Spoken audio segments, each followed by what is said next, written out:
Two ವೀಲರಲ್ಲಿ ಹೋಗ್ತಾ ಇದ್ದೆ. ಬೆಂಗಳೂರಿನಲ್ಲಿ ಮಿನರ್ವಾ ಸರ್ಕಲ್ ಅಂತ, ಅಲ್ಲಿಂದ 1 ಕಿಲೋಮೀಟರ್ ನನ್ನ ಆಫೀಸ್ ಇತ್ತು. ಅಲ್ಲಿ ನಿಂತಿದಾಗ ಯಾರೋ ಬರೋರು, ಭಿಕ್ಷೆ ಬೇಡೋರು. ಒಂದಿನ ನಾನು ಹಾಗೆ ಅಂದ್ಬಿಟ್ಟೆ, ಹೋಗಂತ ಅಂದ್ಬಿಟ್ಟೆ. ಆಫೀಸಲ್ಲಿ ಕೆಲಸ ಮಾಡೋಕ್ಕಾಗಲಿಲ್ಲ ಅವತ್ತು. ಒಂದಷ್ಟು ಜನ ಅನಾಥರನ್ನ ಕರ್ಕೊಂಬಂದು ಕೈಕಾಲು ಮುರಿದು ಬೇಕಾದ್ರೆ ಕಣ್ಣು ಚುಚ್ಚಿ ಇವೆಲ್ಲ ಮಾಡೋರಿದ್ದಾರೆ.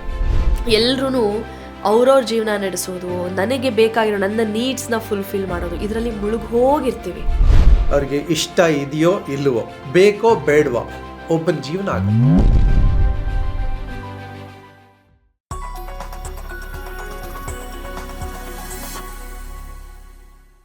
ಫೋರಮ್ನ 108 ದಿನಗಳ ಸೀರೀಸ್ ಆಲ್ಮೋಸ್ಟ್ 100ರ ಸಂಚಿಕೆ ಆಗೋಗಿದೆ. 102, 103ರಲ್ಲಿದ್ದೀವಿ.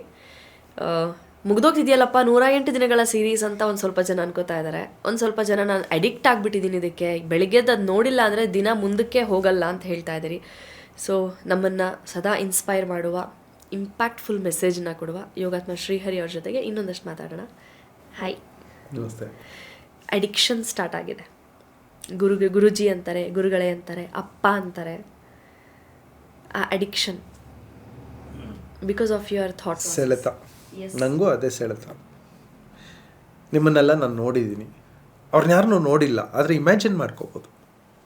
ಅವರ ಭಾವನೆಗಳನ್ನು ಇಮ್ಯಾಜಿನ್ ಮಾಡ್ಕೋಬೋದು, ಅವ್ರ ಲೈಫಲ್ಲಿ ಆಗ್ತಾ ಇರೋಂಥ ಪಾಸಿಟಿವಿಟಿನ ಇಮ್ಯಾಜಿನ್ ಮಾಡ್ಕೋಬೋದು. ಒಳ್ಳೇದು ಹೇಳಿದವರು ಇದ್ದಾರೆ, ತಿದ್ದಿ ಹೇಳಿದವರು ಇದ್ದಾರೆ. 1-2-3 ತಪ್ಪುಗಳನ್ನು ನಾನೇ ಹೇಳಿದ್ದೀನಿ, ಯಾರೋ ಪಾಯಿಂಟ್ ಔಟ್ ಮಾಡಿದ್ದಾರೆ ಇದು ಹೀಗಲ್ಲ ಅಂತ. ಅದೆಲ್ಲ ನನಗೆ ಗೊತ್ತಾಗಿದೆ. ಎಲ್ಲ ತಿದ್ದುವಿಕೆ ಇದ್ದರೆ ಥ್ಯಾಂಕ್ಸ್ ಹೇಳ್ತಾ ಇದ್ದೀನಿ, ಪ್ರೀತಿಸೋರಿದ್ರು ಥ್ಯಾಂಕ್ಸ್ ಹೇಳ್ತಾ. ಖಂಡಿತವಾಗಿ ನಾನೊಂದಷ್ಟು ಕೆಲಸಗಳನ್ನು ಮಾಡ್ತಾಯಿದ್ದೀನಿ, ಅದು ಬೇರೆಯವ್ರಿಗೂ ಇನ್ಸ್ಪೈರ್ ಆಗ್ಬೋದು. ನಾನು ಬ್ಯಾಂಕಿಗೆ ಹೋಗ್ತಾ ಇದ್ದಂಥ ದಿನಗಳು. ಟೂ ವೀಲರಲ್ಲಿ ಹೋಗ್ತಾ ಇದ್ದೆ. ಬೆಂಗಳೂರಿನಲ್ಲಿ ಮಿನರ್ವಾ ಸರ್ಕಲ್ ಅಂತ, ಅಲ್ಲಿಂದ 1 ಕಿಲೋಮೀಟರ್ ನನ್ನ ಆಫೀಸ್ ಇತ್ತು. ಮಿನರ್ವಾ ಸರ್ಕಲ್ಲು 7-6 ರೋಡನ್ನು ಕನೆಕ್ಟ್ ಮಾಡ್ತಾಯಿತ್ತು. ಸೊ ನನಗೆ ಅಲ್ಲಿ ನಿಂತರೆ ಒಂದು ಸಿಗ್ನಲ್ ಅಂದರೆ 2 ನಿಮಿಷ ಆಗೋದು, ಹಾಗೆ 10-12 ನಿಮಿಷಗಳು ಒಂದು ಸಿಗ್ನಲಲ್ಲಿ ನಿಲ್ಲಬೇಕಾಗ್ತಿತ್ತು. ಅಲ್ಲಿ ನಿಂತಿದಾಗ ಯಾರೋ ಬರೋರು, ಭಿಕ್ಷೆ ಬೇಡೋರು, ದುಡ್ಡು ಕೊಡಿ ಅನ್ನೋರು, ಕೈಕಾಲೆಲ್ಲ ಹೋಗ್ಬಿಟ್ಟಿರೋದು, ಬಟ್ಟೆ ಒಂಥರ ಇರೋದು, ನೋಡೋಕ್ಕೆ ನಾರ್ಮಲ್ ಬೀಯಿಂಗ್ಗೆ ಅಸಹ್ಯ ಬರುವ ಹಾಗಿರೋರು. ಅವ್ರು ಬಂದಾಗ ಎಲ್ಲರೂ ದೂರ ಮಾಡೋರು. ನನಗೆ ಒಂದಿನ ನಾನು ಹಾಗೆ ಅಂದ್ಬಿಟ್ಟೆ, ಹೋಗಂತ ಅಂದ್ಬಿಟ್ಟೆ. ಆಫೀಸಲ್ಲಿ ಕೆಲಸ ಮಾಡೋಕ್ಕಾಗಲಿಲ್ಲ ಅವತ್ತು ನನಗೆ. ನಾನು ಯಾಕೆ ಹಂಗಂದೆ? ಸರಿ, ಯೋಚನೆ ಮಾಡೋಕ್ಕೆ ಶುರು ಮಾಡಿದೆ. ನೆಕ್ಸ್ಟ್ ಡೇ ಅವ್ರು ಯಾರ್ಯಾರು ಇದ್ದಾರೆ, ಎಷ್ಟು ಜನ ಇದ್ದಾರೆ, ಎಷ್ಟು ಸಿಗ್ನಲಲ್ಲಿ, ಒಂದು ಸಿಗ್ನಲಲ್ಲಿ ಎಷ್ಟೆಷ್ಟು ಜನ ಇದ್ದಾರೆ ಐಡೆಂಟಿಫೈ ಮಾಡಿಕೊಂಡೆ. ಒಂದು ಸಿಗ್ನಲಲ್ಲಿ 4 ಜನ ಇರ್ತಾರೆ. ಅದರಲ್ಲಿ 2 ಥರ ಇದೆ. ಒಂದು ಮಾಫಿಯಾನೂ ಇದೆ, ಫಿಲ್ಮ್ಗಳೆಲ್ಲ ಬರುತ್ತಲ್ಲ, ಅದು ನಿಜಾನೂ ಕೂಡ. ಒಂದಷ್ಟು ಜನ ಅನಾಥರನ್ನ ಕರ್ಕೊಂಬಂದು ಕೈಕಾಲು ಮುರಿದು ಬೇಕಾದ್ರೆ ಕಣ್ಣು ಚುಚ್ಚಿ ಇವೆಲ್ಲ ಮಾಡೋರಿದ್ದಾರೆ. ಅವರಿಂದ ಕಲೆಕ್ಷನ್ ಮಾಡಿಸ್ಬಿಟ್ಟು ಅವ್ರಿಗೆ ಊಟ ಕೊಡ್ತಾರೆ, ಮಿಕ್ಕಿದ ಕಲೆಕ್ಷನಲ್ಲಿ ಇವ್ರು ಇಟ್ಕೋತಾರೆ. ಇದೊಂದು ದೊಡ್ಡ ಮಾಫಿಯಾನೂ ಉಂಟು. ಹಾಗೆ ಎಲ್ಲವೂ ಮಾಫಿಯಾನೇ ಇಲ್ಲ, ಒಂದಷ್ಟು ಜನ ಜಿನೈನಾಗಿ ಭಿಕ್ಷೆ ಬೇಡುವುದು ಉಂಟು. ನನಗೆ ಐಡೆಂಟಿಫೈ ಮಾಡಿದೆ. ಆ ಸಿಗ್ನಲಲ್ಲಿ ಒಂದು 10-12 ಜನ ಇದ್ದರು. 12 ಜನಕ್ಕೆ ಏನಾದರೂ ಮಾಡಬೇಕಲ್ಲ, ಅವ್ರು ಸಂಪಾದನೆ ಮಾಡೋಂಗೆ ಮಾಡಬೇಕು. ಅದೇ ಸಿಗ್ನಲ್. ನಾನು ಅವಾಗ ಪೆನ್ಸು ಮತ್ತು ಕೂಂಬ್ಸು ಈ 2 ಅವರೊಂದಷ್ಟು ಜನಕ್ಕೆ ತೆಕ್ಕೊಟ್ಟೆ. ನೀವು ತೆಕ್ಕೊಟ್ರಾ ಖರ್ಚು ಮಾಡಿ? ಓಕೆ.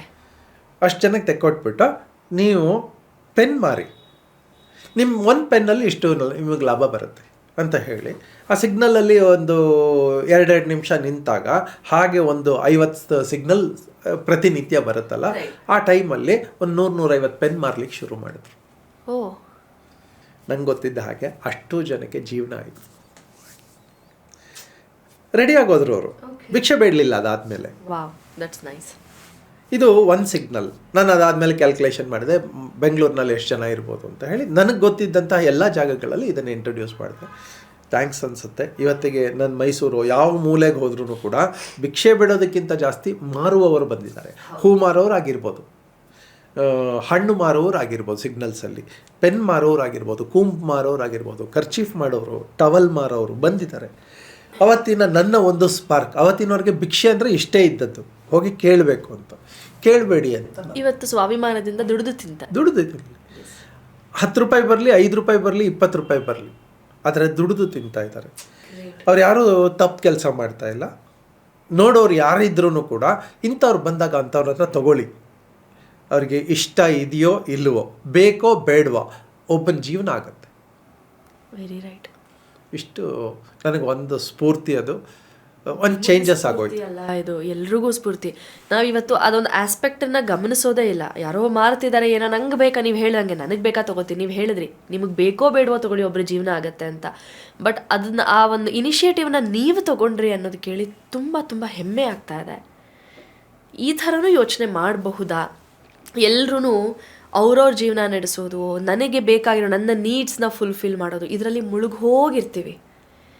ನೀವು ಇನ್ನೂ ಒಂದು ಮಾತು ಹೇಳ್ತೀರಿ, ತಮ್ಮಗೋಸ್ಕರ ಬದುಕೊಳ್ಳೋಕ್ಕೆ ಎಲ್ರಿಗೂ ಬರುತ್ತೆ, ಪ್ರಾಣಿಗಳಿಗೂ ಬರುತ್ತೆ. ಅವ್ರ ಊಟ ಅವ್ರು ಹುಟ್ಟಿಸ್ಕೊಳ್ತಾರೆ. ಬಟ್ ಇನ್ನೊಬ್ರಿಗೋಸ್ಕರ ಬದುಕಿದಾಗ ಜೀವನದ ಮಜಾ ಗೊತ್ತಾಗುತ್ತೆ ಅಂತ ಹೇಳ್ತೀರ. ಒಂದು ಕಿಕ್ ಇದೆ, ಒಂದು ಥ್ರಿಲ್ ಇದೆ ಅಂತ. ಆ್ಯಂಡ್ ಐ ಮಸ್ಟ್ ಸೇ, ನೀವು ಏನು ಹೇಳ್ತೀರೋ ಅದನ್ನು ಮಾಡಿ ಆಮೇಲೆ ಮಾತಾಡ್ತೀರಿ. ಇದನ್ನು ನಾನು ಎಕ್ಸಾಜರೇಟ್ ಮಾಡ್ತಾ ಇಲ್ಲ, ನಮ್ಮ ಆಡಿಯನ್ಸ್ಗೂ ಹೇಳ್ತೀನಿ. ಅವ್ರು ಹೇಳ್ತಾ ಇರೋ ಯಾವ ಮಾತನ್ನು ಎಲ್ಲೋ ಓದ್ಬಿಟ್ಟು ಬಂದುಬಿಟ್ಟು ಖಂಡಿತ ಹೇಳ್ತಿಲ್ಲ. ನಾವು ತುಂಬ ಹತ್ತಿರದಿಂದ ಹರಿಸನ್ನ ನೋಡ್ತಾ ಇದ್ದೀವಿ. ಅವ್ರು ಏನು ಪಾಲಿಸ್ಕೊಂಡು ಬಂದಿದ್ದಾರೋ ಅದನ್ನು ಮಾತ್ರನೇ ಮಾತಾಡ್ತಾರೆ, ಆ ಚೌಕಟ್ಟಲ್ಲಿ ಮಾತ್ರ. ಅವ್ರಿಗೆ ಗೊತ್ತಿಲ್ಲದೆ ಇರೋದು, ಕೇಳಿರೋದು, ಓದಿರೋದನ್ನು ಯಾವತ್ತೂ ಹೇಳಿಲ್ಲ. ಅವ್ರು ಏನು ನಡ್ಕೊಂಡು ಬಂದಿದ್ದಾರೆ ಅದನ್ನೇ ಹೇಳಿದಿರಿ. ಇಟ್ಸ್ ಅ ಪ್ರೂಫ್ ಅದು ಆಗತ್ತೆ, ವರ್ಕ್ ಆಗುತ್ತೆ ಅನ್ನೋದಕ್ಕೆ. Thank you so much. ಆ ಎಸ್ ಓ ಹೋಗ್ತಾ ಇರುತ್ತೆ, ಎಂಡೇ ಆಗೋದಿಲ್ಲ. Thanks a lot.